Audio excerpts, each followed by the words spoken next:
director of Skip Stones for Fudge. I'm Alex Downey, executive producer and editor. Daniel Skaggs, director of photography.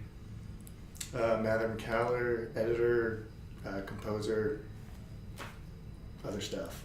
The whole thing started with Dan and I were on tour with our last movie, and by that point in the tour we were in Austin, Texas for Memorial Day, and we were just partying on this lake, skipping rocks, and then like a couple dozen other people like followed suit, and it was kind of this beautiful thing where everybody's skipping rocks, and we got kind of competitive, and we were like, this is crazy, you know. But so we got back to our homeboy's place and looked up like what's the record, and found that Russ, Rock Bottom Buyers at the time, had a record of 51 skips. So we went to Mackinac Island in the Upper Peninsula, Mather, Dan, and I, and that's where we started meeting other people. Mm-hmm. And then we got to Pennsylvania, and that's when we met Kurt.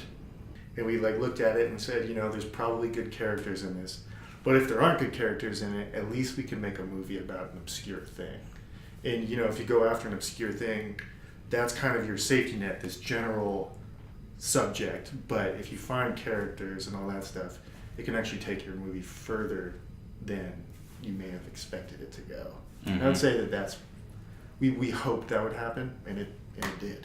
It never occurred to me through all my childhood that anybody would try to skip a number of skips, a lot of skips. To me, what you did when you skipped rocks was you tried to like jump over things and skip down wave troughs and try to make it land in a strong wind and all that kind of stuff. Yeah, that's cool. That's cool. Any little body of water of any kind becomes something I have to try out, you know. And I have a whole list of these things in my head that I've been accumulating for years and years that I want to just go like crash. One of these days I'm just gonna take like 10 grand and just go skip everywhere I want. And if I get fined for it, I'll just pay the fee, you know, or spend the night, you know. But like, I mean, how do you not skip a rock like in the reflecting pool in DC? It's all about connective tissue, you know, and it's all about like, is this moving the story forward? Is this relevant? Is this captivating? Or do we just think it's funny? Or is it just cute? Or does it just look badass? I think there's a lot of trust there too, because like I might really like something because it is really funny, and then Ryan or Dan or Mather might watch it and be like, oh, no, I don't like that. And then that just opens up like a dialogue to say why, you know what I mean? And if like the majority rules on like this is why it doesn't work, then it's just get rid of it.